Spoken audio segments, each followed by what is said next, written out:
gave the country its name. Present-day Guyana reflects its British and Dutch colonial past and its reactions to that past. It is the only English-speaking country of South America. Guyana country located in the northeastern corner of South America. Indigenous peoples inhabited Guyana prior to European settlement, and their name for the land, Guyana, land of water. Since Guyana gained its independence in 1966, the country's chief economic assets have been its natural resources, mainly its pristine rainforests, sugarcane plantations, rice fields, and bauxite and gold reserves. Despite those riches, Guyana remains one of the poorest countries in South America.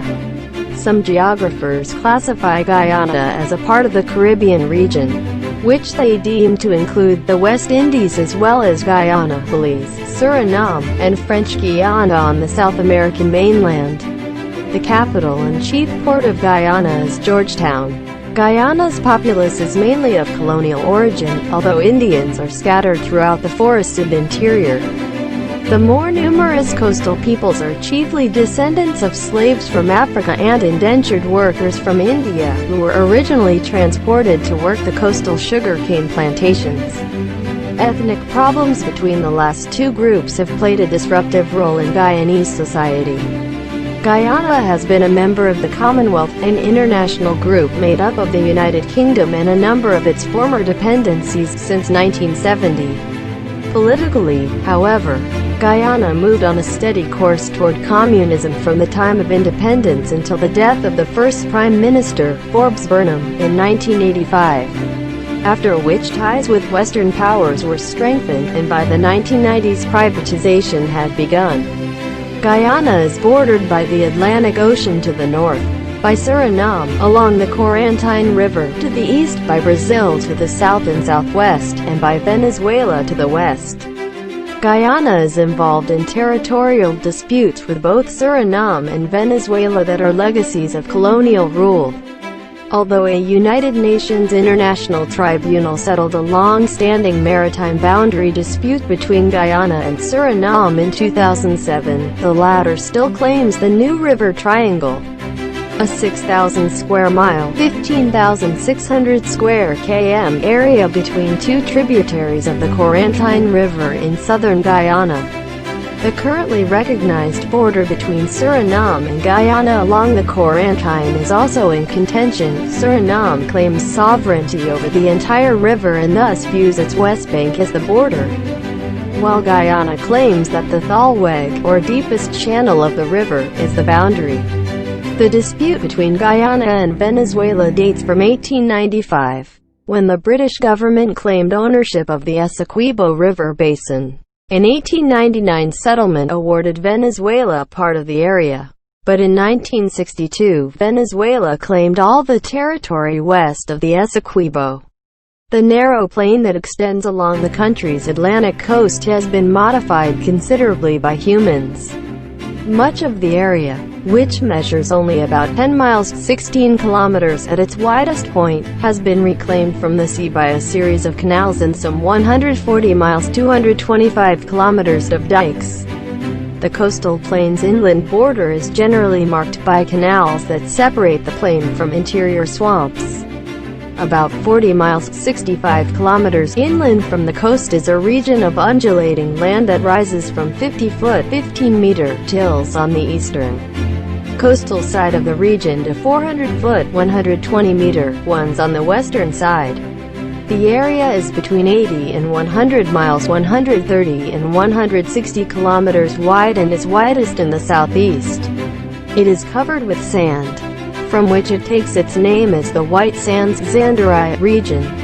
A small savanna region in the east lies about 60 miles (100 kilometers) from the coast and is surrounded by the White Sands Belt. The sand partly overlays a low crystalline plateau that is generally less than 500 feet (150 meters) in elevation. The plateau forms most of the country center and is penetrated by igneous rock intrusions that cause the numerous rapids of Guyana's rivers. Beyond the crystalline plateau, The Kaitorean Plateau lies generally below 1,600 feet 490 meters above sea level. It is the site of the spectacular Kaitore Falls, noted for their sheer 741-foot 226-meter initial plunge. The plateau is overlain with sandstones and shales that in the south form the extensive Rupununi Savanna region. The Akarai Mountains, which rise to about 2,000 feet 600 meters, rim the plateau on the southern border, and it is crowned on the western frontier by the Pakaraima Mountains, which rise to 9,094 feet 2,772 meters at Mount Roraima. The Rupununi Savanna is bisected by the east-west trending Kinuku Mountains. Guyana's four main rivers, the Corantine, Berbice, Demerara, and Essequibo, all flow from the south and empty into the Atlantic along the eastern section of the coast. Guyana, quốc gia nằm ở góc đông bắc của Nam Mỹ. Các dân tộc bản địa đã sinh sống tại Guyana trước khi đến định cư ở châu Âu, và tên của vùng đất này, Guyana, vùng đất của nước, đã đặt tên cho quốc gia này. Guyana ngày nay phản ánh quá khứ thuộc địa của Anh và Hà Lan và phản ứng của họ đối với quá khứ đó. Đây là quốc gia nói tiếng Anh duy nhất của Nam Mỹ. Kể từ khi Guyana giành được độc lập vào năm 1966, tài sản kinh tế quan trọng của đất nước là tài nguyên thiên nhiên, chủ yếu là rừng nhiệt đới nguyên sinh, đồn điền mía, ruộng lúa, trữ lượng bauxit và vàng. Bất chấp sự giàu có đó, Guyana vẫn là một trong những quốc gia nghèo nhất Nam Mỹ. Một số nhà địa lý phân loại Guyana là một phần của vùng Caribe, mà họ cho là bao gồm Tây Ấn cũng như Guyana, Belize, Suriname và Guyana thuộc Pháp trên đất liền Nam Mỹ. Thủ đô và cảng chính của Guyana là Georgetown. Dân cư của Guyana chủ yếu có nguồn gốc thuộc địa, mặc dù người da đỏ sống rải rác khắp vùng rừng rậm bên trong. Nhiều người dân ven biển chủ yếu là con cháu của nô lệ từ châu Phi và công nhân từ Ấn Độ, những người ban đầu được đưa đến làm việc tại các đồn điền mía ven biển. Các vấn đề sắc tộc giữa hai nhóm cuối cùng đã đóng một vai trò gây rối loạn trong xã hội Guyana. Guyana đã là thành viên của khối Thịnh Vượng Chung, một nhóm quốc tế gồm Vương quốc Anh và một số nước phụ thuộc trước đây của Vương quốc Anh kể từ năm 1970. Tuy nhiên, về mặt chính trị, Guyana đã tiến tới chủ nghĩa cộng sản từ khi giành độc lập cho đến khi qua đời thủ tướng đầu tiên, Fort Burnham, vào năm 1985. Sau đó mối quan hệ với các cường quốc phương Tây được củng cố. Và vào những năm 1990 quá trình tư nhân hóa đã bắt đầu. Guyana giáp với Đại Tây Dương ở phía bắc với Suriname dọc theo sông Corantine về phía đông, với Brazil về phía nam và tây nam, và với Venezuela ở phía tây. Guyana có liên quan đến tranh chấp lãnh thổ với cả Suriname và Venezuela, vốn là di sản của chế độ thuộc địa. Mặc dù một tòa án quốc tế của Liên Hợp Quốc đã giải quyết tranh chấp biên giới biển lâu đời giữa Guyana và Suriname vào năm 2007, tòa án sau đó vẫn tuyên bố tam giác sông mới, một khu vực rộng 6.000 dặm vuông, 15.600 km vuông, giữa hai nhánh của Corantine sông ở Nam Guyana. Biên giới hiện được công nhận giữa Suriname và Guyana dọc theo Corantine cũng đang tranh chấp. Suriname tuyên bố chủ quyền đối với toàn bộ con sông và do đó coi bờ phía tây của nó là biên giới, trong khi Guyana tuyên bố rằng thổ West, hoặc kênh sâu nhất của sông, là ranh giới. Tranh chấp giữa Guyana và Venezuela bắt đầu từ năm 1895.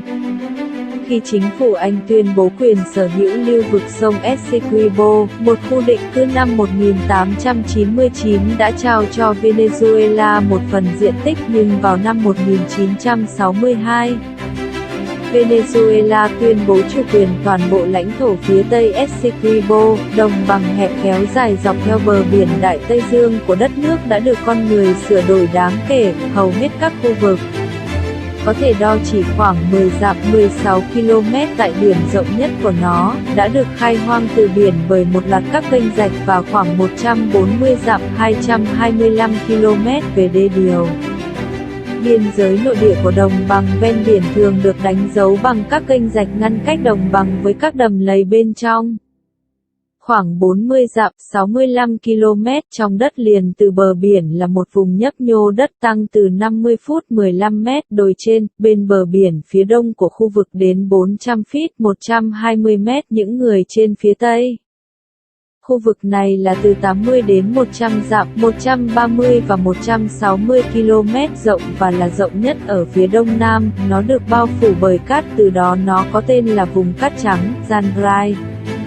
Một vùng savan nhỏ ở phía đông cách bờ biển khoảng 100 km và được bao quanh bởi vành đai cát trắng, cát một phần phủ lên một cao nguyên kết tinh thấp có độ cao thường dưới 500 feet 150 m. Cao nguyên hình thành phần lớn trung tâm của đất nước và bị xâm nhập bởi đá lửa xâm nhập gây ra nhiều thác gành trên các con sông của Guyana, ngoài cao nguyên kết tinh. Cao nguyên Cayetayorian nói chung nằm ở độ cao dưới 1.600 feet 490 m so với mực nước biển, nó là địa điểm của thác Cayeter ngoạn mục. Được ghi nhận vì cú lao ban đầu tuyệt đối dài 741 feet 226 m của chúng. Cao nguyên này bao phủ bởi đá sa thạch và đá phiến, ở phía nam tạo thành vùng Rupununi Savanna rộng lớn, dãy núi Akarai. Cao tới khoảng 600 m, khoảng 600 m bao quanh cao nguyên ở biên giới phía nam, và nó được tôn lên ở biên giới phía tây bởi dãy núi Pakaraima, cao tới 9.094 feet 2.772 m tại núi Roraima.